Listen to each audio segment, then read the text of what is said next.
Buenas tardes, alumnos de la UAM Iztapalapa de la materia Filosofía Política. Soy Mario Villegas, hoy es 26 de agosto del año 2021, son las 4:07 de la tarde. Les voy a hablar acerca de un tema que espero que les interese y es la enajenación, principalmente abordada desde el punto de vista de Carlos Marx, con auxilio de uno de sus libros, Manuscritos Económico-Filosóficos de 1844, en el cual hay un capítulo que es la enajenación. Para este tema me voy a auxiliar de esta tecnología que se está usando en nuestros días, que es esto de compartir pantalla. Entonces vamos a ver si nos resulta, ¿no? Ok. Entonces se está ya compartiendo la pantalla y ahí lo tenemos, ¿no? Entonces es un breve acercamiento y inicio con decirles que son unas notas lo que tenemos en la pantalla, redactadas el día de hoy en base a varias fuentes, siendo la principal el libro que les mencioné en el capítulo que les mencioné. Hay otra fuente que está atrás de todo lo que voy a decir en esta ponencia, y es un libro de Jean-Paul Sartre cuyo título es Las moscas. Es una obra de teatro que les puede dar muchas lecciones acerca de la enajenación, que tiene como contraparte la libertad. O sea, podemos decir, el antónimo de enajenación es libertad. Y pues entonces entendemos, por lo tanto, que el tema de la enajenación hace alusión a algo así como a la esclavitud, pero como vivimos en el siglo XXI en México, pues no le llaman así, ¿no? Le llaman trabajo asalariado o le llaman libre mercado y de muchas otras formas. Este trabajo asalariado, este libre mercado, en mi opinión no son sino palabras del siglo XXI, del siglo XX, quizá desde el siglo XVII, del siglo XVIII, que están ocultando la verdad que es lo que acabo de mencionar, la esclavitud, ¿no? Y entonces se entiende con más razón que su antónimo es la libertad, ¿no? Es una esclavitud o es un trabajo asalariado, es un mercado libre que precisamente está también camufleado con este tipo de expresiones. O sea, los ciudadanos somos libres de enajenarnos o no enajenarnos. Y entonces, con la ideología o con el envoltorio del tema de la libertad, se camuflea, se esconde lo que para mí es esclavitud, que es, por ejemplo, el trabajo asalariado, ¿no? Y uno puede decir, bueno, pero volviendo precisamente a un autor que tocamos en clases recientes, que no quiero mencionar ahorita su nombre, ciertamente uno debe adaptarse a la realidad en la que vive.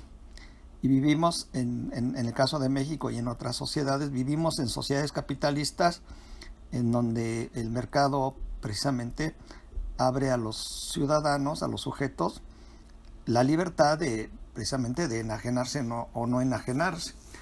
Pero Carlos Marx nos enseña en muchos de sus libros que hay una realidad que nos lleva a tener que enajenarnos, por ejemplo, ser un trabajador asalariado, porque estamos precedidos para nuestra posible existencia de la necesidad de comer, de habitar en algún hogar y de vestirnos. O sea, trabajamos porque buscamos satisfacer tres necesidades básicas, además de otras que son artificiales. Por ejemplo, tener que estar insertado en alguna red social o tener que ir a fiestas, etcétera, que van siendo ya, como diríamos así, convencionalismo, ¿no? Entonces es muy grave lo que estoy diciendo. Estoy diciendo que la enajenación es una especie de esclavitud camufleada, ¿no? Y entonces, aquí la pregunta, y por eso me interesa mucho mencionar a Marx, es, bueno, ¿y los ciudadanos tenemos alternativa o tenemos alternativas a esta esclavitud encubierta, que es la enajenación, y pues Marx diría que sí, ¿no? La alternativa clara, que les va a sonar como una utopía, y a mí también me suena como una utopía, es el fin de la desaparición de las clases sociales. Es decir, que desaparezcan las clases sociales, que los medios de producción sean propiedad de todos, y pues vivir de esa manera ese experimento. Muchos países lo han intentado, y bueno, incluso China de todos modos tiene muchas posiciones socialistas y muy tendientes al comunismo, y específicamente menciono a China porque vemos el éxito que tiene el haber aceptado, por ejemplo también en el caso de Cuba, la presencia de ideas socialistas, con el problema de que el ideal de la desaparición de las clases sociales pues sigue siendo una utopía. Entonces, pero sin embargo yo pienso que Marx en el manifiesto del Partido Comunista aspira a eso abiertamente, pero bueno, ahí queda como una propuesta de que la enajenación da como respuesta a ella el hecho de que, según algunos autores, y menciono a Marx por ejemplo, sí existe alguna alternativa, ¿no? Es muy interesante el sostener que, por ejemplo, Jean-Paul Sartre indirectamente se ocupó de este tema en esta obra de teatro que les menciono, cuyo título es Las Moscas, porque, como ya dije, la alternativa a la enajenación es la libertad, y por eso viene a cuento la obra de Sartre, Las Moscas. Se la recomiendo muchísimo, es una obra de teatro, se lee muy rápido y se entiende muy bien la obra, ¿no? En lo que voy a decir aquí en el segundo renglón nos está diciendo que me auxilio de varias fuentes que, por la brevedad de la exposición, pues no las cito así textualmente, diciendo autor, título del libro, página y lo otro que se debe dar cuando se está citando a algún autor, ¿no? No obstante, pues no oculto que la fuente principal que sí quiero mencionar es el libro de Marx, Manuscritos Económico-Filosóficos, de 1844, ¿no? Por otro lado, hago alusión a Sartre porque de él derivo yo la creencia de que es nuestro deber moral, ¿sí? O sea, desde una postura ética, buscar unas normas morales que nos permitan hacer lo posible para no enajenarnos. Va a ser una lucha muy difícil y podemos decir que la mayoría la vamos a perder, sobre todo en un país en donde pues diríamos que el 99% está conforme con vivir en un país en donde la enajenación está presente todos los días. Entonces va a ser una lucha muy difícil, sobre todo si la emprendemos individualmente. No es tan difícil si la emprendemos colectivamente, ¿no?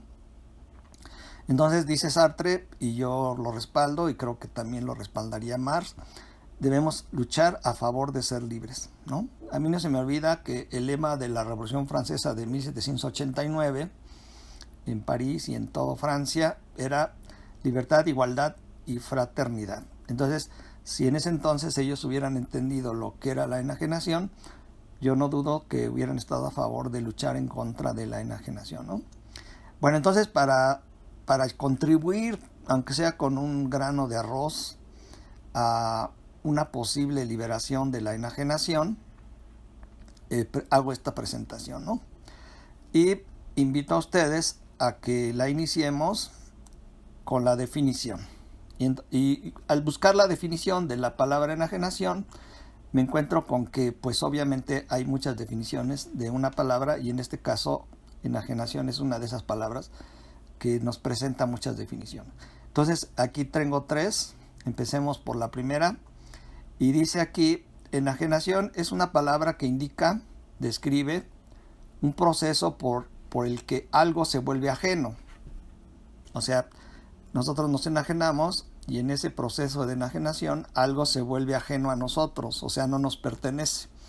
Y el ejemplo clásico de enajenación es el producir una mercancía. Yo, trabajador, produzco una mercancía, y el producto de mi trabajo, que es la mercancía, se me vuelve ajena, o sea, no me pertenece. Entonces, en la medida en la que la mercancía no me pertenece, estoy enajenado, o sea, me es ajena, estoy enajenado de esa mercancía, ¿no? Entonces, enajenación es ser el productor de algo, pero que ese producto, por ejemplo una mercancía, no me pertenezca, me sea ajena, ¿no? A diferencia de las otras mercancías que yo no produje.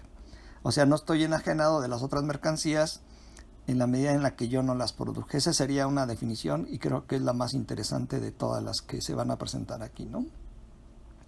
Dice, para complementar esta primera definición, el término enajenación se utiliza comúnmente para describir la venta, por ejemplo, la venta del tiempo de trabajo de un trabajador.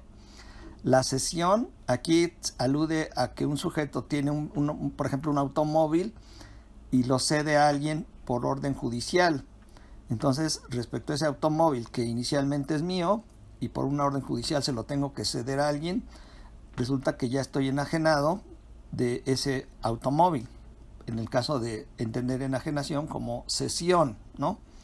O desposesión, o sea, si no se lo quiero dar, la ley viene y me lo quita, el objeto del cual, ya que me lo quitaron, voy a estar desposeído, ¿no? Lo cual, una vez enajenado de ese objeto, por lo tanto ya no le pertenece a quien le ha sido enajenado ese objeto, ¿no? O a quien se lo ha enajenado por sí mismo a alguien. Aquí dice algo muy interesante. Yo soy dueño de algo y si se lo cedo por mí mismo a alguien, entonces respecto a ese objeto ya dado, estoy ya enajenado. Entonces, si yo le regalo mi coche a alguien, no es porque me lo haya dado, me haya obligado un mandato judicial a que lo ceda, de ese coche que yo regalé, ya estoy también enajenado.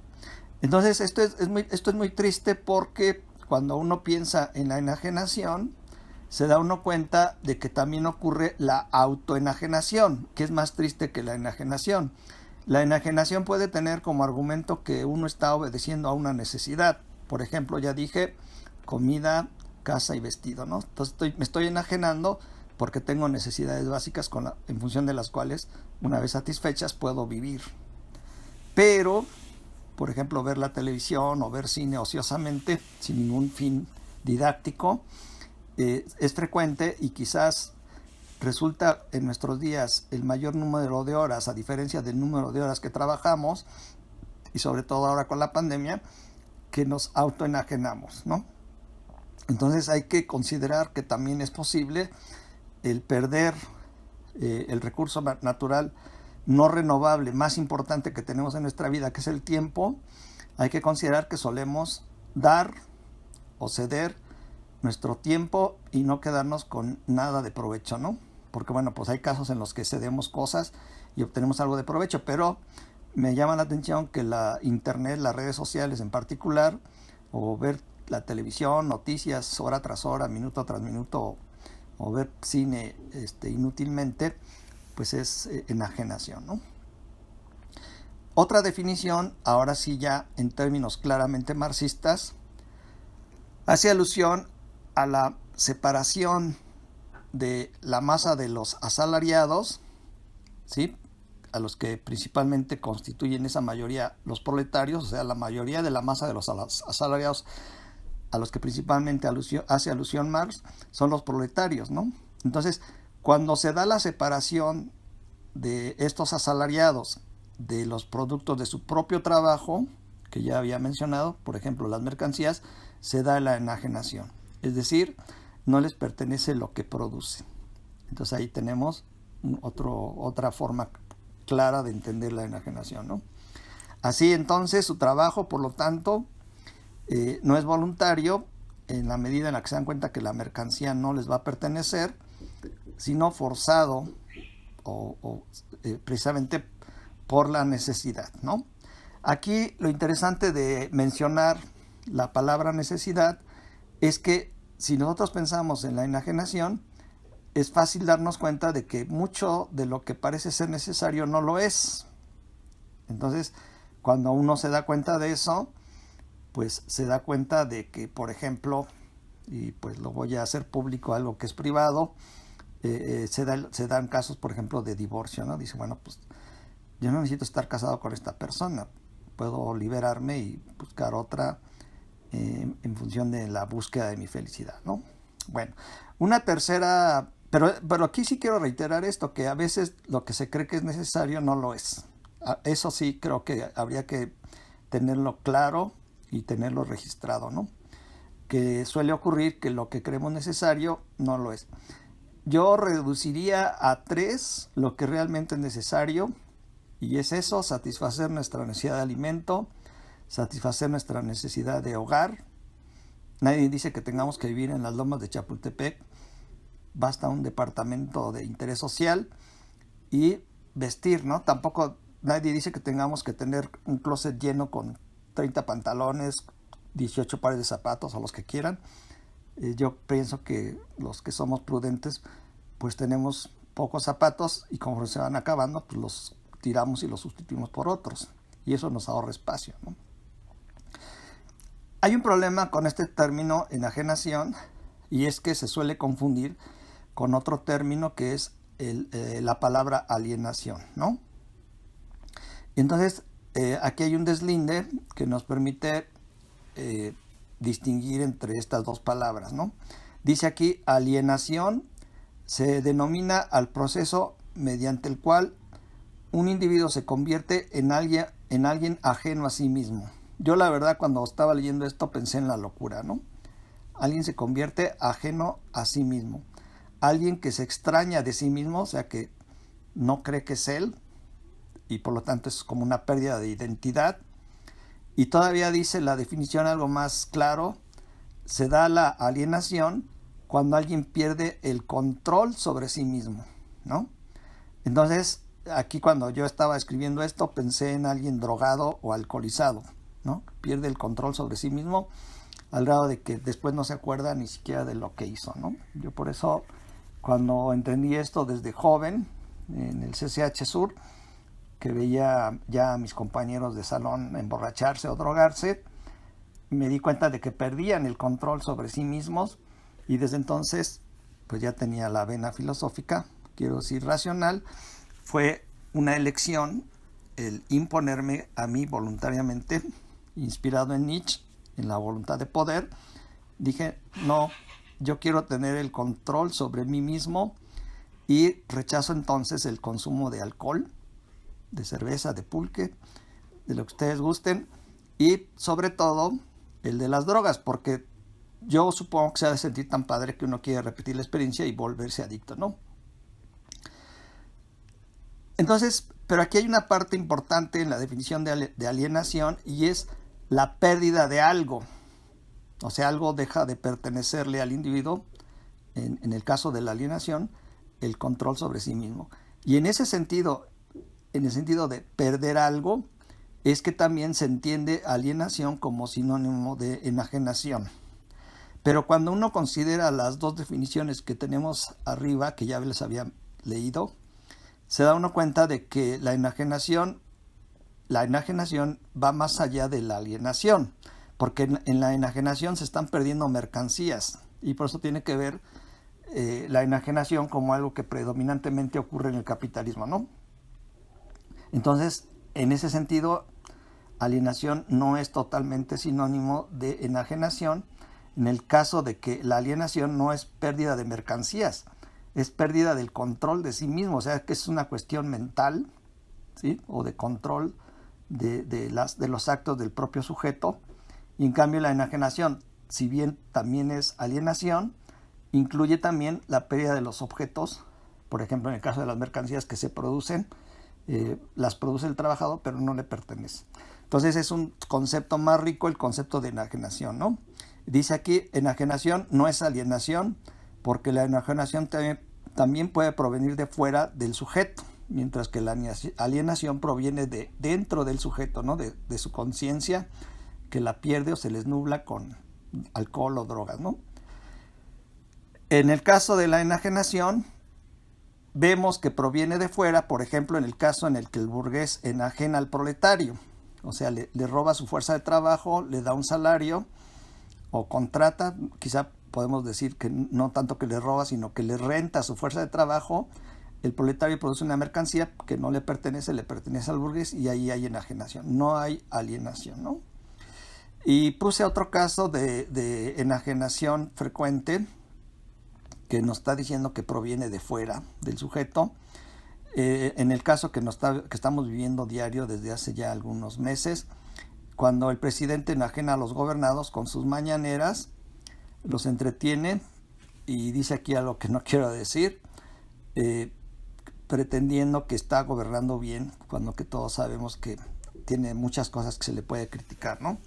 Por ejemplo, que él públicamente haya polarizado a los integrantes de nuestra sociedad al usar esta expresión de que hay fifís y hay chairos, ¿no? Entonces, sí ha cometido errores y no tenemos por qué ocultarlos si queremos vivir en un país mejor. Entonces, podemos estar a favor de él en su mayoría de las cosas que hace, pero debemos ser también capaces de hacer críticas, ¿no? Ok. Pasemos a otro punto interesante cuando se aborda el tema de la enajenación, y es que es muy importante que lo abordemos, ¿no? Específicamente, ¿qué nos enajena? Ya lo contesté arriba, o sea, en las palabras anteriores, y básicamente yo pienso que la enajenación más triste ocurre cuando no somos dueños del producto que es de los cuales somos productores, de las mercancías que somos productores o de las cosas que producimos, ¿no? Entonces es obvio que hay muchas respuestas a la pregunta ¿qué nos enajena? Y he aquí algunas. El trabajo proletario, es decir, el producir mercancías que no le pertenecen al proletario, es un trabajo que enajena, ¿no? Lo que estoy criticando mucho, que lo voy a repetir, queriendo contestar esta pregunta ¿qué nos enajena? Nos enajena ver la televisión. Yo preferiría que no la viéramos, pues vivimos en una sociedad enajenada y nos vamos a contagiar. Simplemente cuando vamos a un restaurante, incluso ya en la pandemia la gente está comiendo en los restaurantes, vemos que están viendo la televisión y por inercia la vemos. Entonces también, aquí esto es interesante porque podemos decir que la enajenación se nos impone, o sea, se nos impone enfrente la televisión, oímos el ruido de lo que están diciendo los locutores o los comentaristas de un partido de fútbol, y eso nos lleva a tener que compartir contra nuestra voluntad incluso cosas que no nos gustan, y por lo tanto con la enajenación, y poniendo el ejemplo de los locutores en un restaurante en el cual están viendo un partido, solemos darnos cuenta de que no somos libres. Alguien de ustedes puede decir, pues sálgase del restaurante, ¿no? Pero si voy con mi familia y la mayoría, yo soy democrático, eligió ese restaurante, pues entonces tengo que ceder, ¿no? Dice, entre los momentos de enajenación más importantes, yo pienso que el más relevante para Marx, específicamente para Marx, está el del trabajo enajenado. Entonces no hay que ocultar eso. Y Marx se pregunta, ¿qué es la enajenación en el trabajo? Y dice él, la enajenación en el trabajo consiste principalmente en el hecho de que el trabajador produce un producto y no le pertenece, ¿no? Esta es la parte en la que hay que insistir muchísimo. Entonces, por eso él piensa que se debe aspirar a que los trabajadores sean los dueños de los medios de producción para que por lo tanto les pertenezcan los productos, ¿no? Dice, el trabajo está enajenado cuando el trabajador no ve en su labor, en su trabajo, su propia realización. Esto me hace pensar en el arte, por eso tiene tanta importancia el arte, ¿no? Cualquiera de las bellas artes y cualquier actividad que tenga que ver con el arte. Yo no excluyo las artesanías, porque en el arte como en las artesanías, el trabajador ve su actividad reflejada en su producto, es dueño de su producto y puede venderlo o no venderlo según su necesidad, ¿no? Pero el trabajador, el artista específicamente, que por lo tanto entonces sí hay puertas de escape a la enajenación, y una de ellas, aparte de aspirar o no al socialismo, sería dedicarse al arte, y seguramente hay otras, ¿no? Salidas a la no enajenación. Dice Marx, el trabajo está enajenado cuando el trabajador no ve en su trabajo su propia realización, ni ve en el producto que produce su propia creación. ¿sí? Entonces la mercancía le es tan ajena, le es tan indiferente, le es tan extraña que precisamente le es ajena, ¿no?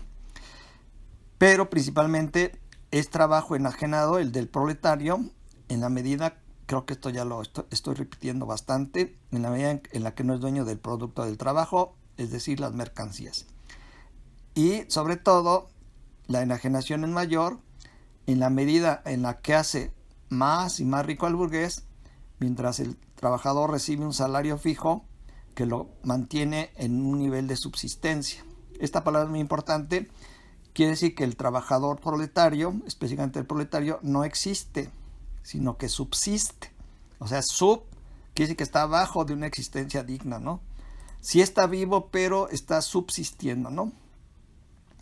Más adelante nos dice Marx, la enajenación es vivir el extrañamiento en la vida. O sea, la vida nos es extraña. O sea, no disfruta la vida con la dignidad que pudiera el sujeto que lo hace disfrutar la vida cuando no se enajena o cuando evita al máximo la enajenación, ¿no? Yo quiero repetir esta definición de enajenación. Enajenación es ocuparnos de lo que nos es ajeno o producir productos que no son nuestros, que nos son ajenos, ¿no? Pero aquí ya empiezo a mencionar en el texto que estoy leyendo algo que es importante desde el punto de vista de la ética y por lo tanto de la práctica de las normas morales y por lo tanto de la moral, ¿no? Dice, es importante y muy relevante en el caso de darse la enajenación, esto, que nos damos cuenta los enajenados, que no somos libres de hacer del tiempo de nuestra vida lo que queramos. No somos libres de hacer con el tiempo en el que vamos a estar vivos, no somos libres de hacer lo que queramos, ¿no? Y eso significa para Marx que el ser humano enajenado no se experimenta a sí mismo como el factor activo de su captación del mundo. El mundo le viene ya digerido por otras personas que no están enajenadas, y aquí les voy a mencionar otra actividad no enajenante, y es la actividad intelectual. Afortunadamente, en el caso de ustedes, están ante la posibilidad de una profesión que tiene como característica el libre desempeño de esa profesión, por lo menos en mejores condiciones que en las condiciones de un trabajador asalariado al que llamamos proletario. Entonces, la invitación es clara. Ustedes, universitarios, que ya están a nivel de universidad, están ante la posibilidad de ser más libres del trabajo enajenado, aunque eso no excluye el que pueda ocurrir que sí vivan momentos de enajenación en su trabajo, y van a ser más libres en la medida en la que su trabajo sea creativo, sea intelectual, y en la medida en que el producto de su trabajo sea de ustedes, ¿no?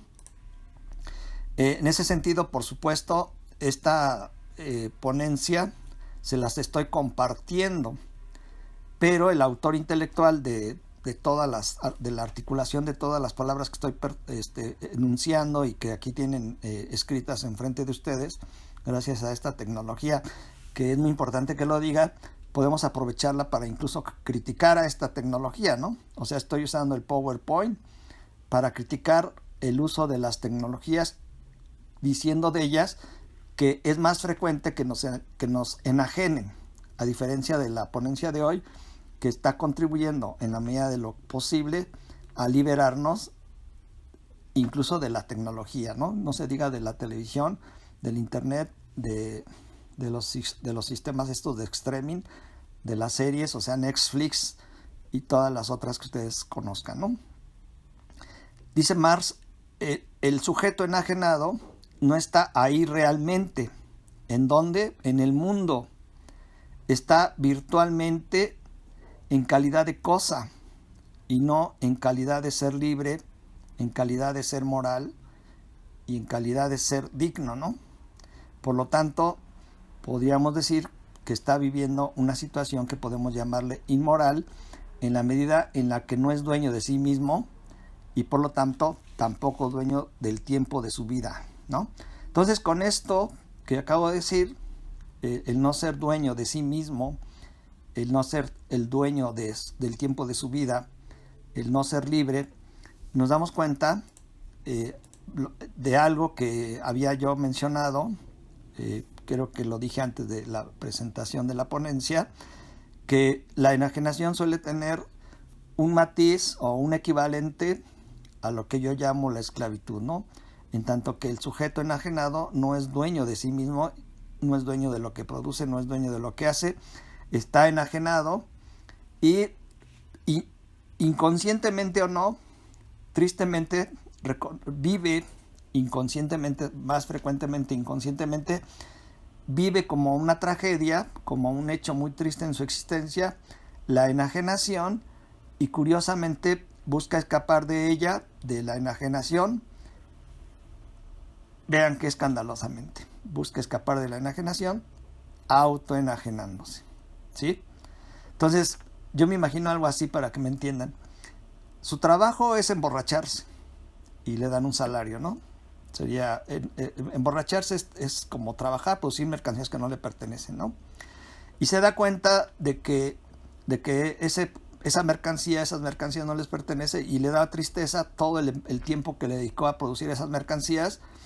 Se va a su casa, ya terminó el tiempo de su enajenación en el trabajo, terminó el tiempo de para el que fue contratado o rentado el tiempo de su vida, y es tanta la tristeza, la depresión que le genera la enajenación por vía del trabajo asalariado, en tanto proletario, sobre todo el proletariado, que llega a su casa y se emborracha otra vez.